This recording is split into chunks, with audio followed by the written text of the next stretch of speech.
Awesome. We are good. So happy Thursday evening, afternoon. Chuck, how's it going? Thank you. My office setup. This is my wonderful home webcasting studio that I spend way too much time in now. But I am really excited to be getting everybody together today to be discussing the AI trap and really digging into how we think about prioritizing and identifying tasks that really make sense for AI to come in and start to automate some of that. I've been looking forward to giving this presentation for a little while, and without further ado, we will get into it.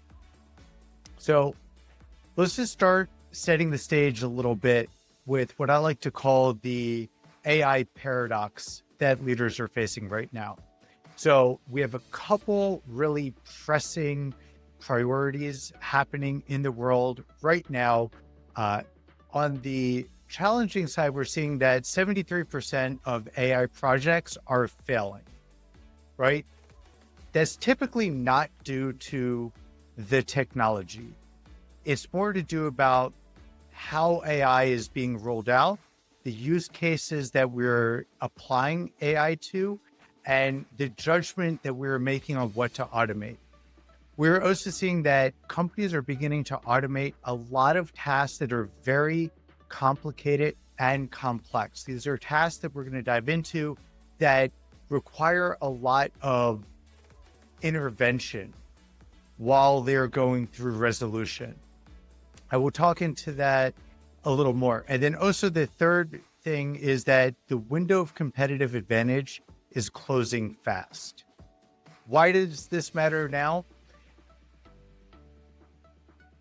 All I could say really is that we are in an automation arms race today, more so than we have been at, I would say, almost any time in the past, right? We've gone through different automation races, when computers came out, when we were replacing spreadsheets, when we were creating new automation technologies in manufacturing floors. This is a whole nother level because AI can be so broadly applied to so many things that every company is out there really looking into where can we apply this technology? How fast can we apply it?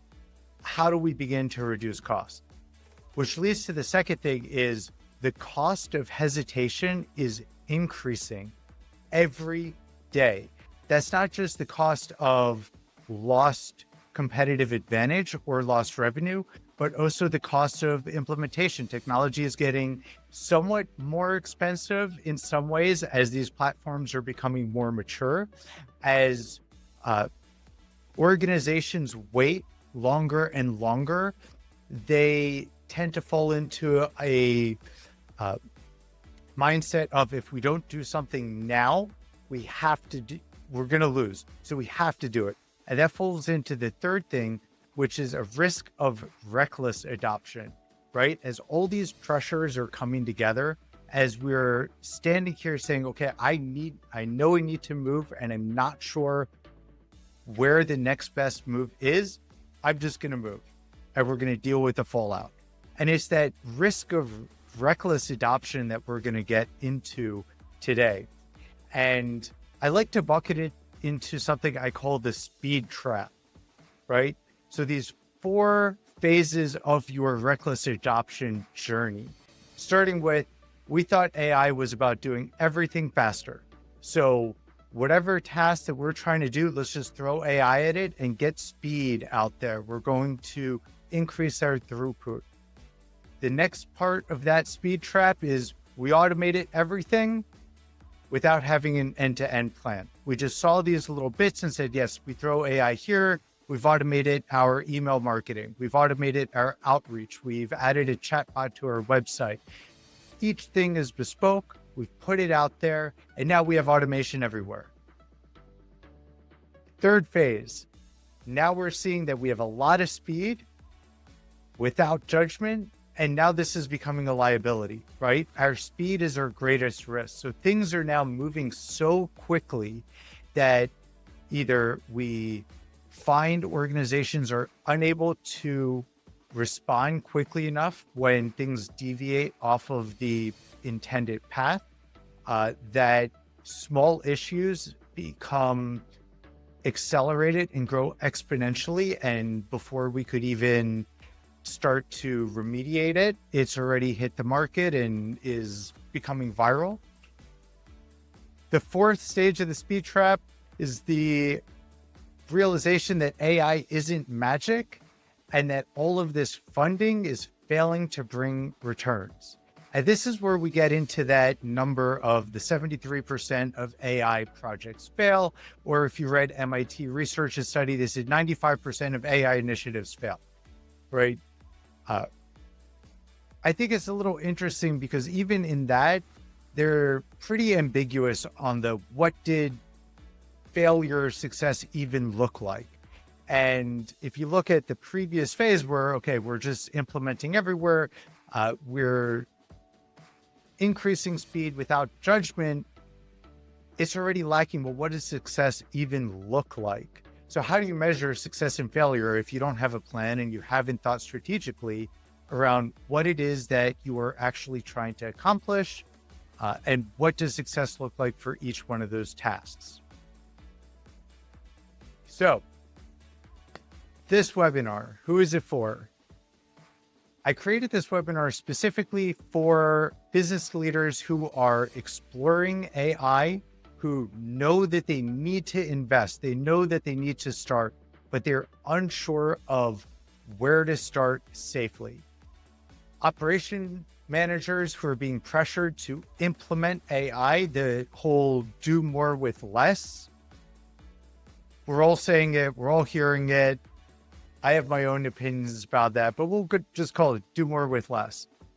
Teams who are piloting AI without a clear implementation strategy. So this could be your marketing team who is trying some new marketing automation frameworks. This could be a technology team who is implementing some new chatbot, not interfacing with other organizations, not interfacing with the business, and don't really have a clear line of sight on the business value or the business problem that they're trying to solve. And then also strategic thinkers who understand that the real challenge isn't the technology. It's assessing, judging, and anticipating where the technology can best be applied. This webinar is part of a series of webinars that we do. We also host a lot of webcasts. So I thought it would be good to introduce a little bit of a depth gauge for this on the different topics that we cover. So this webinar I would categorize as AI strategy. We're going to get into some of the theoretical principles here, the philosophical beliefs on, okay, when does it make sense to apply AI as a solution? How do you look at those problems? And how do you think through the implications of it? So who am I? I am your host for this evening. My name is AJ Bubb. I am a futurist. I'm a fractional chief strategy and innovation officer and the founder of MXP Studio. We are a human plus AI innovation agency. I'll get into a little bit more about what we do at the end of the presentation. But in short, we are big believers of augmenting your human teams and capabilities with AI, not replacing them. I'm also the host of Facing Disruption, a webcast I've been doing for about a year now, where we cover emerging technology, disruption, leadership, and entrepreneurship. I'm DC based, splitting my time with San Francisco, and I just have a passion for building rockstar teams, solving complex problems. I've been doing this for 20 years across Amazon, Accenture, a number of startups, and really excited to be partnering with all of you on this journey. So let's start with something fundamental here. This is my belief statement. I believe that AI provides the greatest return on investment when it amplifies human abilities, not replaces them. So this whole idea of we're going to implement AI so we can get rid of all of our human resources and automate everything, I do not think that this is the right answer. And I think we're already seeing examples where companies who have done that are backtracking and now have to rehire human resources. AI, we believe, is poised to benefit people with the most skills and the most capabilities. They're going to be able to work smarter, they're going to be able to work faster, and they're going to be able to accomplish more in the same amount of time as if they weren't provided with those tools. And that's the mindset that we use when we work with teams and organizations to go through the traffic light model and figure out what tasks make the most sense to begin to deploy AI and to begin to automate.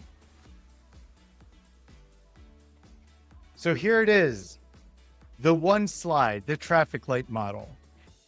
Red, yellow, green. Red light tasks are the tasks that you want to maintain human control over. Yellow light tasks are the tasks that you want human in the loop. Green light tasks, those are the tasks that you want to automate. Easy, done. We've seen the whole presentation now. Not quite. So, like most things in life, frameworks, ideas, things that seem simple on the face have a lot of hidden complexity behind it. And this is something that is very, very important when we're thinking about what are the tasks that we're going to automate. Because a lot of times we're working with teams and identifying tasks, and it's just like, oh, we need to automate sending this email out. Okay, now we have to start digging in. Does that email need to be customized? What level of customization to it? If we're tracking along with a customer journey flow, what points of that journey does that email need to be sent? Do we have to be responding to actions a user has taken on a website? Are we trying to nudge them in a direction? What's the outcome that we're hoping with that email? As you can see, things start stacking up in terms of complexity. So no, it's actually not as simple as it would appear. As I mentioned, red light tasks, these are the ones that humans really should maintain control of. That's why we have it as stop. Yellow light tasks, these are the things that we really recommend human in the loop. Now, what is human in the loop? Human in the loop is when you have AI doing part of the task or automation taking care of part of the task, but before that task is completed, you have a human that enters the equation and has final approval, denial. They could do some modifications if needed, and then they can let the task progress towards completion. I think green light, these are the tasks that you can automate with confidence. So let's dive into a little bit of that complexity. Let's talk about how you classify the tasks or how we work with teams to help them identify and then classify the tasks.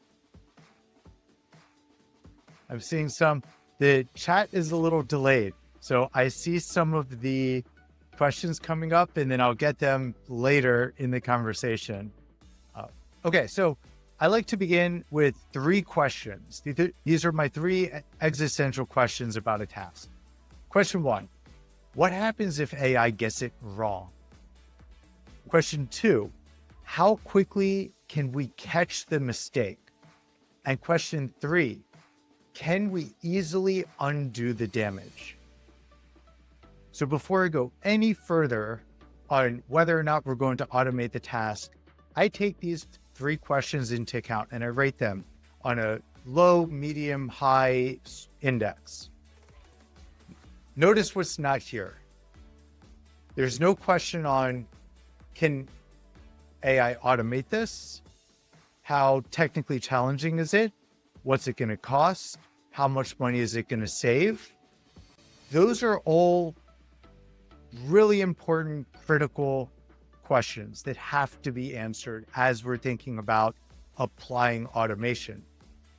That said, looking at these three questions, if AI gets it wrong and suddenly 1,000 people are laid off, or some next best action gets pushed to a cohort of customers that really shouldn't be receiving that. Think in terms of the Target mailer. I think this was already 20 years ago, where they were using machine learning models to identify items that a customer might want to purchase, and they started sending flyers with baby clothes and baby care products to a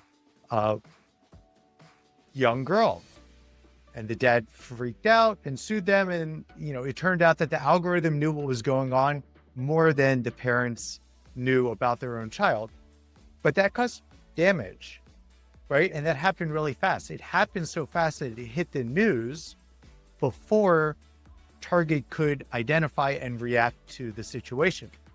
So this is why I put these as my three questions. If this is a task that if something goes wrong, you filed a legal brief and it's full of hallucinations, the media catches hold of it, it is going to cause irreparable damage to your brand and your ability to conduct further business and erode trust with your customer, then all of the other questions are not really impactful anymore.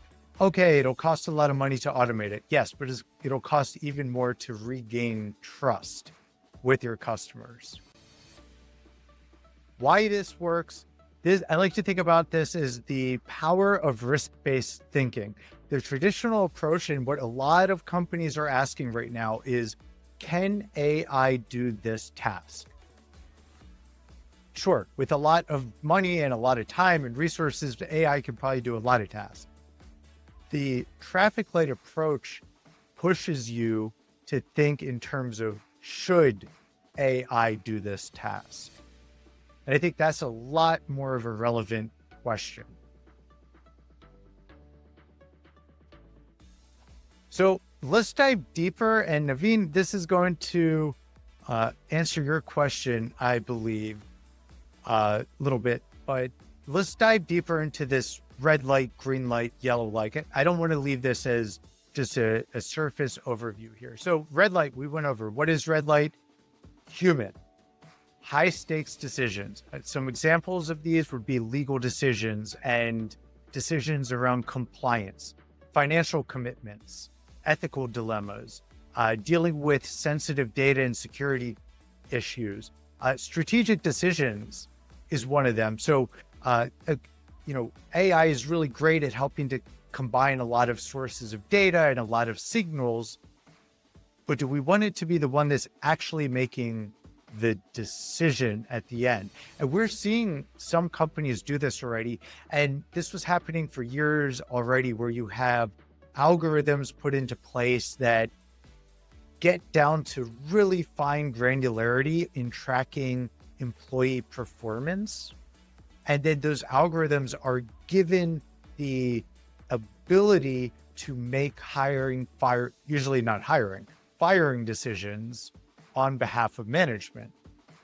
And it opens up to a huge amount of liability when you're getting algorithms that have no sense of context, that are programmed a lot of times by people who are not necessarily in the job day to day.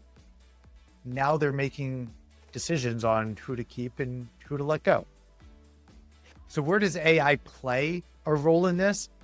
What we believe is this is where AI really shines at supporting research and brainstorming, to help to collect all of the data, to get everything aligned, all of that foundational work that needs to happen so that humans can take it and add the valuable work on top of it.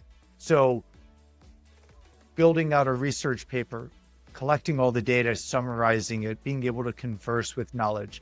We'll caveat that yes, AI in terms of generative AI has hallucination issues, which is why it's even more important that these type of red light tasks are being handled by people who know the job, who know what good looks like, and who are able to essentially do quality assurance.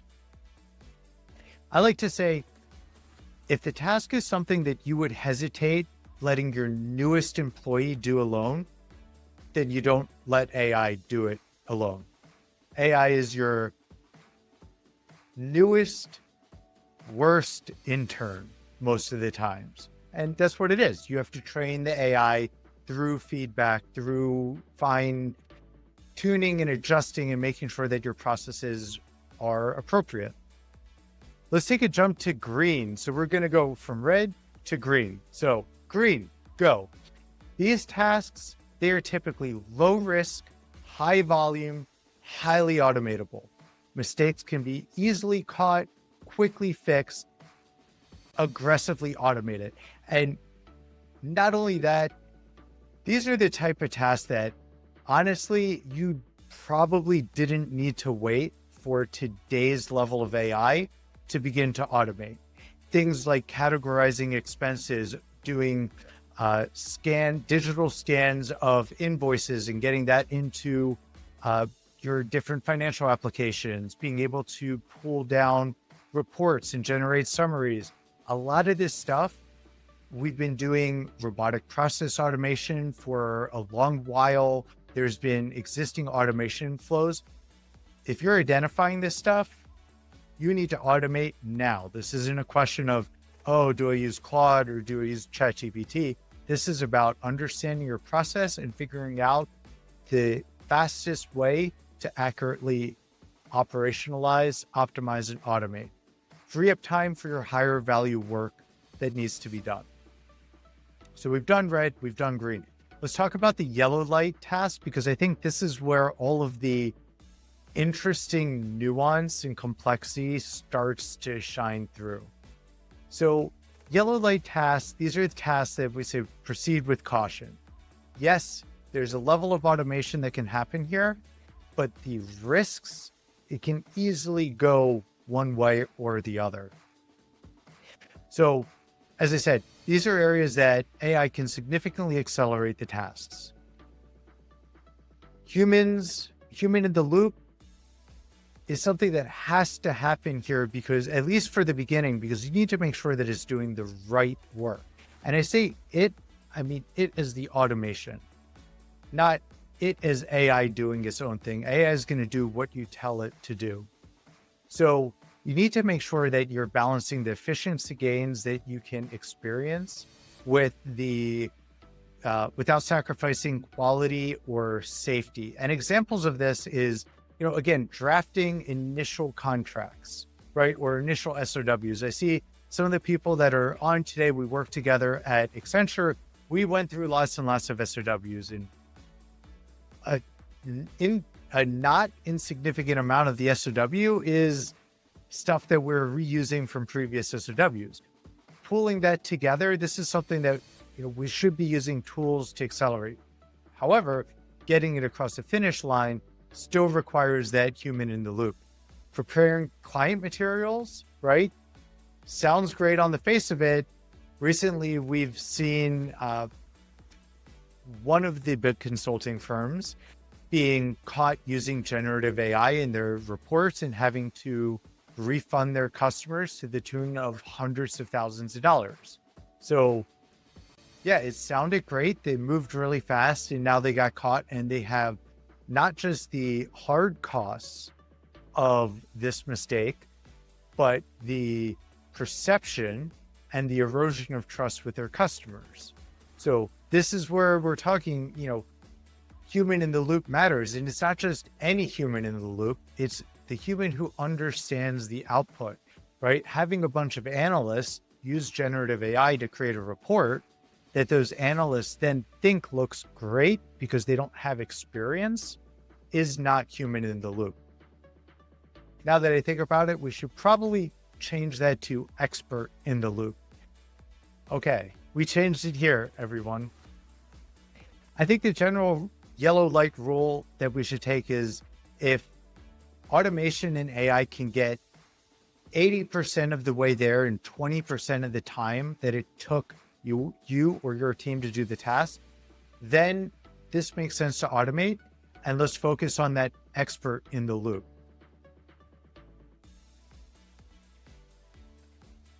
So diving a little bit deeper into the yellow light tasks, let's think about the review protocol, right? Because I said, all right, a couple of times, we have to have human in the loop, expert in the loop. Well, what are they actually doing? So this is an example for a customer that we did some work with, and we're going to get into some of the things that we tried to automate there, but we came up with this idea of 5 rules for their yellow light tasks. So the first rule is the 5-minute rule. If it takes a human more than 5 minutes per AI output to review it, then it might not be worth automating. A good example for this is content generation. If you are using AI to streamline your content generation, and now you have dozens and dozens of articles that are coming out, and each one of them takes 30 minutes to an hour to review, to proofread, to check, to go back and forth and redraft, at some point, it makes more sense to have a human write it from the beginning, because you're not seeing efficiency gains there, and the risk of mistakes going through become too high. The 80-20 spot check. So you want to make sure that you are able to get to a point where 80% of the outputs can go through and you're not worried about it, and you're only having to proof 20% of that. Even 20% is going to take a lot of time. You're going to eventually want to go lower than that. But that's a good starting point to think of. Can we adequately trust that 80% of what's coming out can go straight to market, straight to the customer? The next rule, defining what your non-negotiables are and creating a checklist of all of the things that have to be checked by that human in the loop. So on the right of the screen here, I just have an example checklist, and you can see, the idea is to get pretty detailed here and go down every single thing. Now, this is a double-edged sword, right? The more detailed you get, the more likely it is that mistakes won't slip through. But at the same time, the more detailed you get, the less likely it is for your people to go through every single one of them. And the less likely it is that your tasks are going to be achieving some amount of, or the desired amount of, performance improvement through automation. Because basically you've created this big checklist that you're reviewing every time. Now, there are some ways that we've gone and automated that where we have, I like to call it agents all the way down. You have an agent producing an output, an agent reviewing that output, an agent reviewing what the agent did. It turns into a little bit of a cluster there, which leads into rule 4, which is create feedback loops so that when AI gets it wrong, you know it, and you have a way to report it. Because without reporting those mistakes, without understanding the root cause of where those mistakes are coming from, there's no way that you're going to be able to improve the process over time. So feedback loop, very important. The 5th thing, measure quality over time, right? And this is where all of those learnings come into play, and really understanding, are you within the 80-20 rule? How much is getting through? How many times have mistakes been made? How many times is human intervention required? And is that going down over time? If you're finding that this sounds like a lot and you're saying, oh, my task, like this sounds like a lot of work to add on to tasks that I'm automating, then I think it's time to take a step and really think about, is that task worth automating? Because if you're looking at that much review work at the end of your automation, then is your automation really helping in the first place?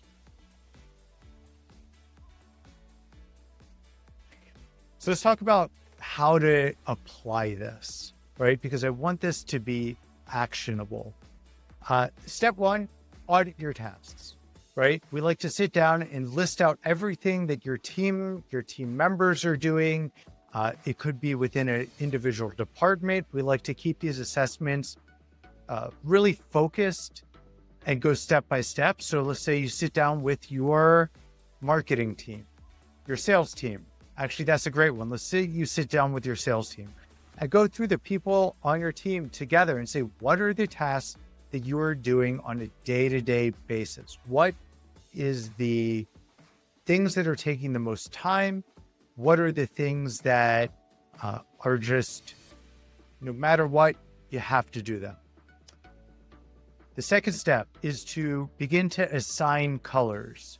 So within the framework, I like to categorize the different tasks across different questions. And we actually have an automation scorecard that we can look at a little bit later. But I want to give that to everybody. But you begin to assign colors to your tasks, right?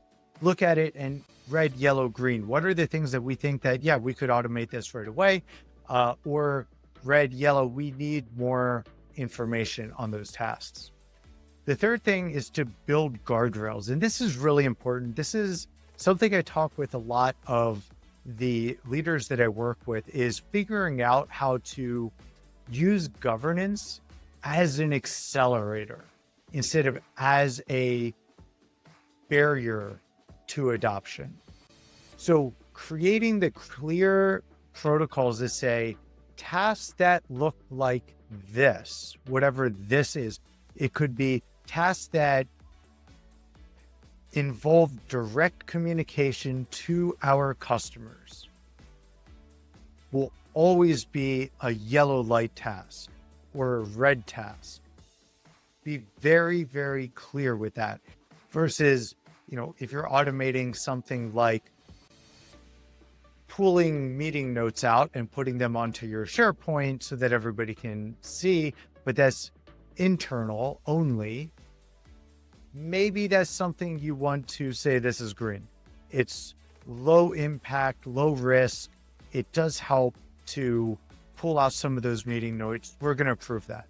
The point is, build those guardrails, communicate those guardrails so that the teams can start to self-assemble and say, all right, these are the things that we can automate safely.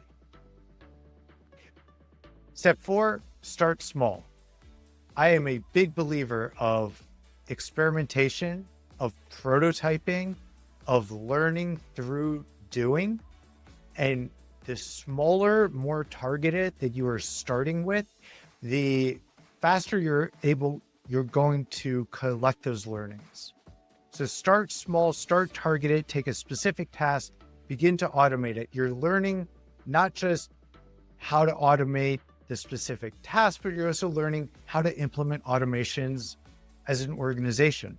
So every one of these prototypes and automations that you pilot, you are getting better at producing them. So start with the low-hanging fruit. Finally, 5, iterate. This goes back, you have to be collecting feedback, you have to be documenting those learnings, and you have to have a way to take those learnings and update your automations, pass it on to the people so that they can improve the process. So I have a question here. What's one task you think is green, but might actually be yellow? And since we have a little bit of a delay, I'll touch back on an example that I talked about earlier. So had a great idea. I record most of my calls already. I get AI summaries out of those calls. The tool that I use sent an email saying that we now integrate with your task manager.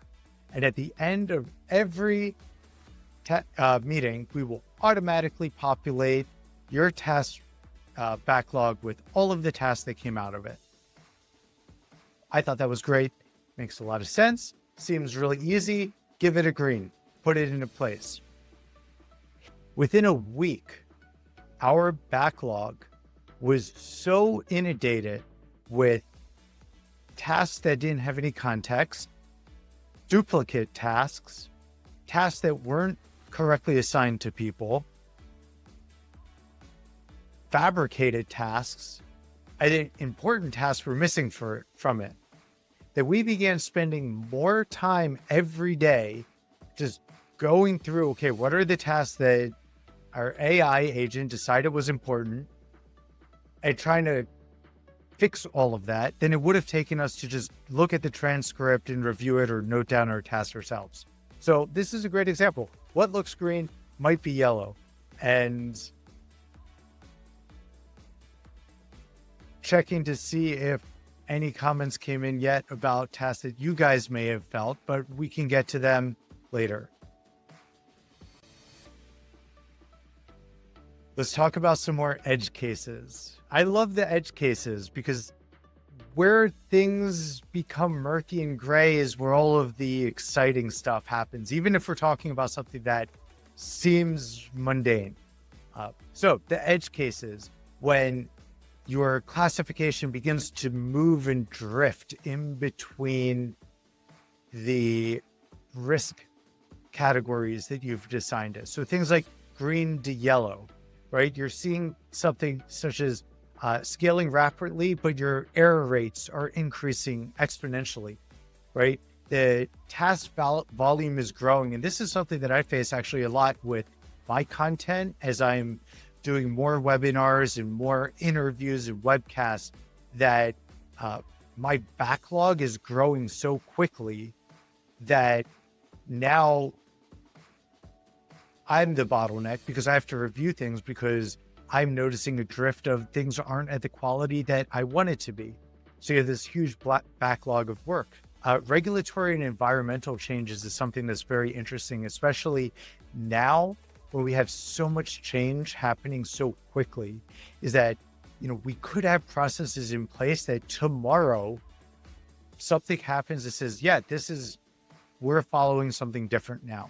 And you need to be able to identify that process exists and is automated, and that you need to stop it because it was affected by this new change. Yellow to red. So, we've talked about looking at yellow, being careful, automating it. Well, what happens when you have a change out of your control, like OpenAI changes their underlying model, like we saw with ChatGPT 5, and all of a sudden things start breaking.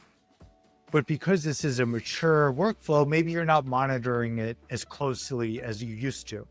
So now you have all new errors that come up, and that yellow task that you say, yeah, we were really careful about it, all of a sudden it's red. Another interesting one to think about, because a lot of these examples that I spoke about are a little bit internal, part of your control, but what public scrutiny increases on your company, right? Sometimes it's easy to get away with pushing out 80% accuracy, 70%. Yeah, maybe we'll send these emails and they're not perfect. And, they're saying some things that haven't been completely approved, but nobody is paying attention. But what happens when suddenly people are paying attention? What do you do about that? Now you have processes that just kept going, that nobody was monitoring anymore. Another edge case is red to yellow, which happens less, I would say. So what can you do that de-risks that red? Maybe you've developed a very sophisticated AI model that can handle that particular job. We see that with healthcare companies that are training and fine-tuning models specifically for the job that they're looking to do. Upfront, it's very high risk. Over time, it's going to become less risky. Industry standards are put into place that now you can rely on something that puts out a framework that says, this is what good looks like. These are the standards you have to meet. Now it becomes less risky to you because you can follow an industry agreed upon standard.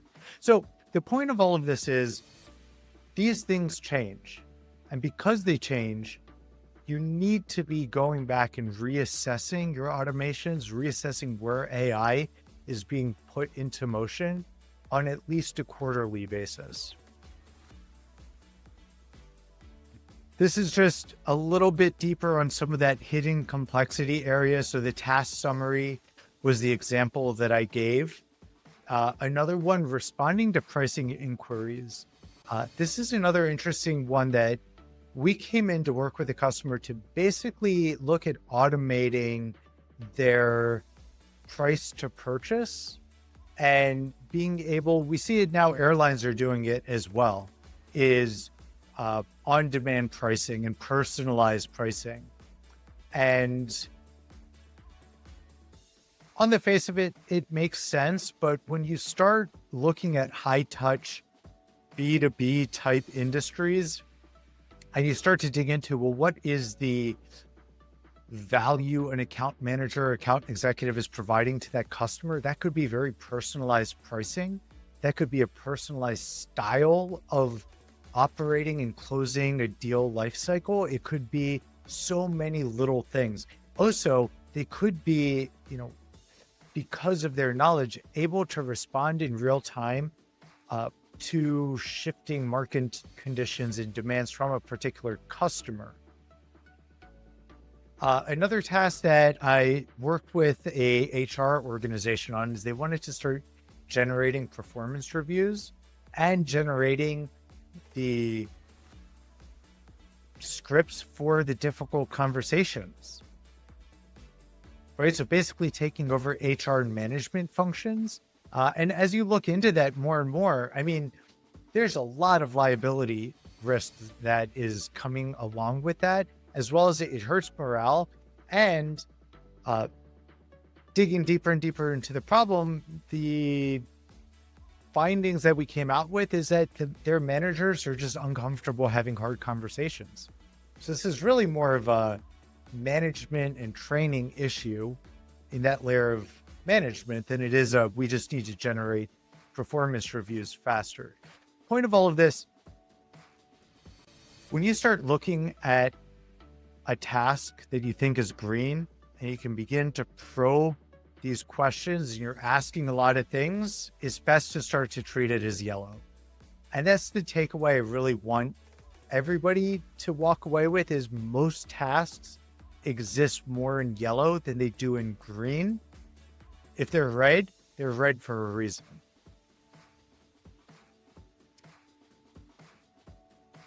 So as we're getting through, let's talk about some of the common mistakes to avoid as you're going through and thinking about where you're going to apply AI.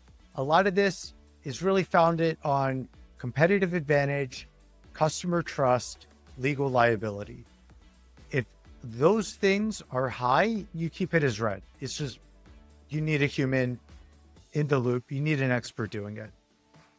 Some of the mistakes that we've been seeing is automating because you can. Tech group comes in and says, yep, we put chatbots here. We automated these emails. No rhyme or reason. We just said, we've added AI. It's not attached to business outcomes.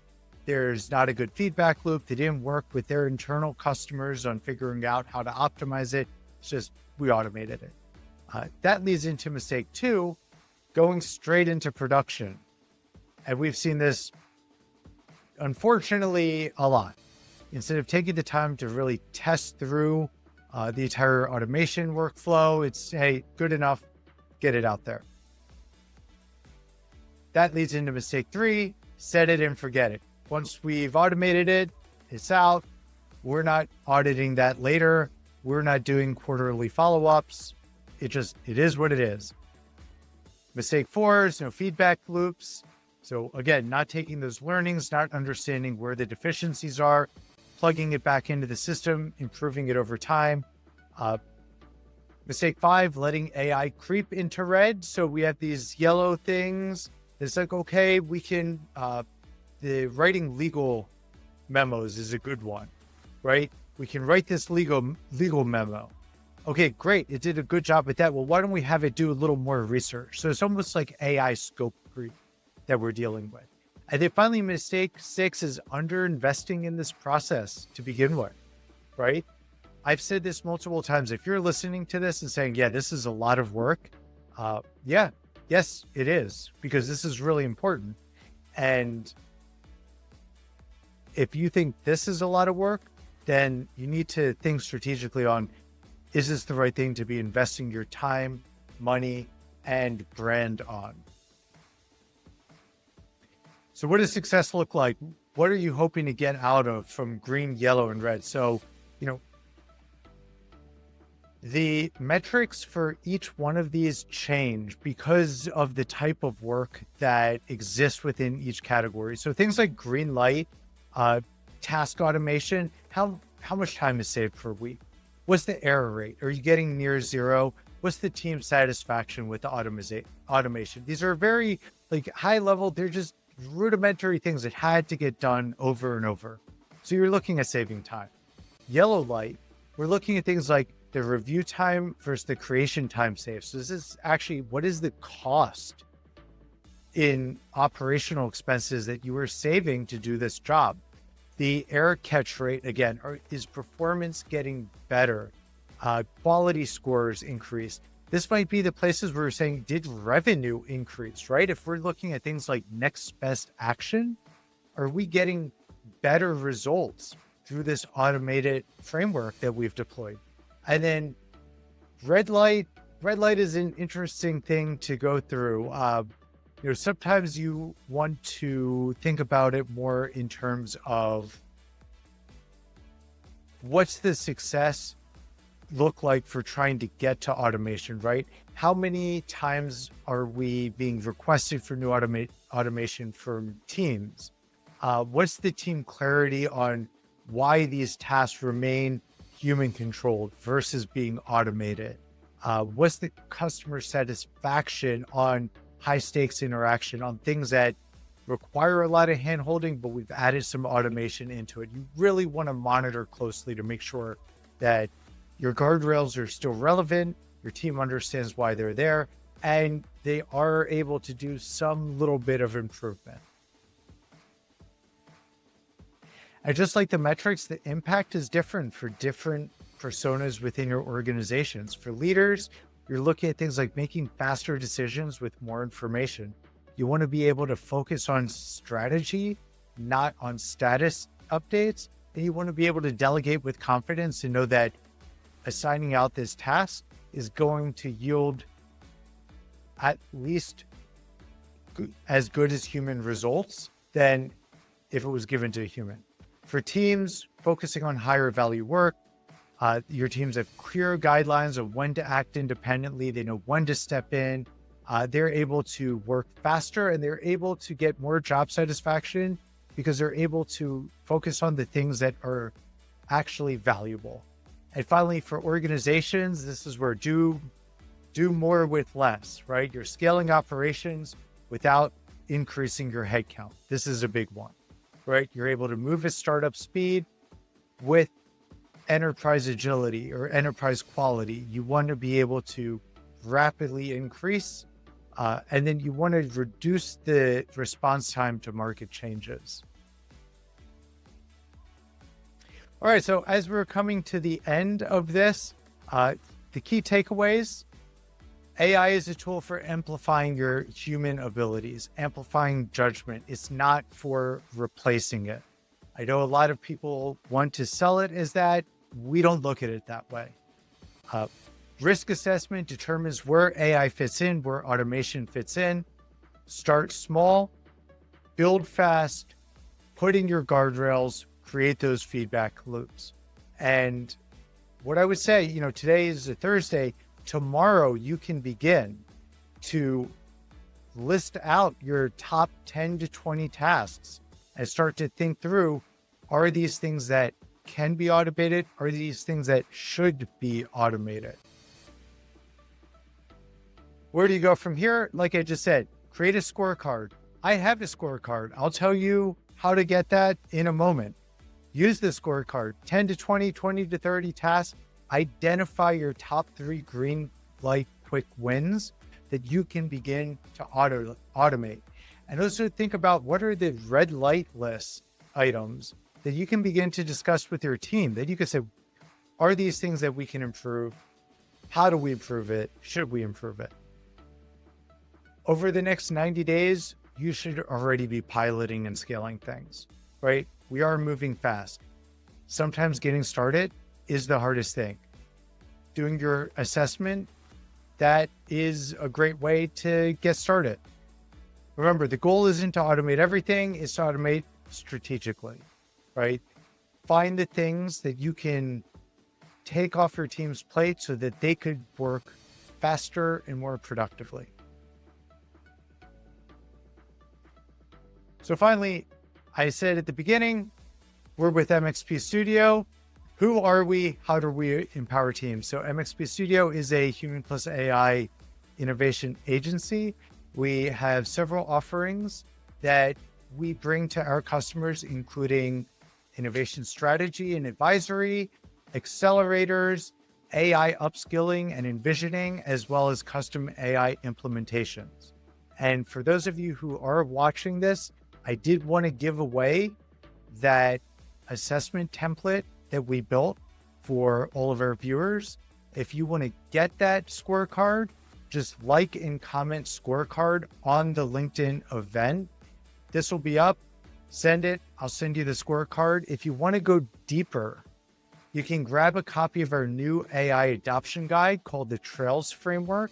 This is where we put together a really pragmatic approach to thinking about how and where to adopt AI in your organization, and gives you some prescriptive advice of what to think on every step of the trail. And finally, if you want expert help, we are giving away complimentary 30-minute AI strategy sessions. These are not sales calls, they're not marketing calls. This is time for you to come on and talk about some of the things that you are thinking about doing with AI, questions that you have about tasks you're looking to automate. You can click the link, book with us. We only do about 5 to 10 of these a month, so hurry up, and it's early in the month. Grab your session. Happy to talk to you.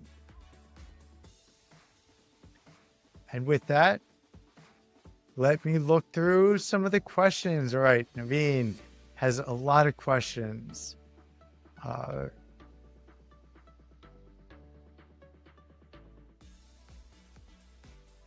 So we have 3 questions of it. The assumption is that AI will make a mistake. Yeah, so this is the reality of the situation, is any automation, just like any person, is going to make a mistake. This is why we say treat your automations and treat AI as your newest employee, right? You're telling them what to do, but they're going to operate in the edges and they're going to do things you would not have expected. So make sure that you're monitoring what they're doing, that you're tracking their progress, that you're training it and retraining it, teaching it better, so that it can improve over time, right? Have that mindset that it's growing into the job that you've assigned it, but it's not going to happen on its own. You're going to have to keep hand-holding and making improvements on that. Yeah, with almost anything, you'll spend a lot of time on the last mile. Like I say, 80% of your time is going to be spent on 20% of the work, right? It's the same with this, right? Complexity exists at the edge, and the edge is where you're going to spend most of your time. So when you're thinking about automating, like delivery is a really great example, right? Because you think delivery, you hear a lot of times, okay, we're going to have robots deliver this package. Drones will deliver it to your front door, right? The task of going from the truck to your front door has the most complexity of the entire shipping supply chain line. Some people might argue with that, but just think about it. Did it snow? Did it rain? Is there a dog? Oh, a plant fell over. This has 3 stairs. That has 2 stairs. The stairs broke. They came and put a new porch on. There's so many things that can happen in that last mile that it becomes increasingly not just difficult to automate, but also it's not really worth it to automate that, right? However, when you're thinking about take a package from this shelf, put it on the conveyor belt, scan it here, run it up here, put it in this truck. That can be automated because it's the same thing every time. There'll be some complexity like, oh, this package is a weird shape or a weird weight and we didn't account for it. Okay, but that happens 1 in 1,000, 10, making this up. But there's a lot of standardization there. So yeah, the last mile, the edge cases, it's a killer. That's where everything's going to be. So that's why when we think about what are the low-hanging fruits, it's the things that can just be operationalized and the same thing over and over again with little deviation. The more deviation you get, the harder it's going to be to automate.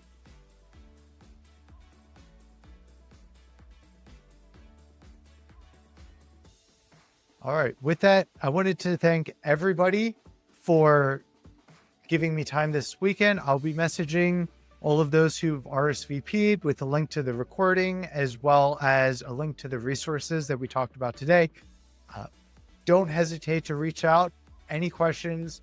I am always happy to spend some time, sit down and talk about what you're doing. Thank you very much.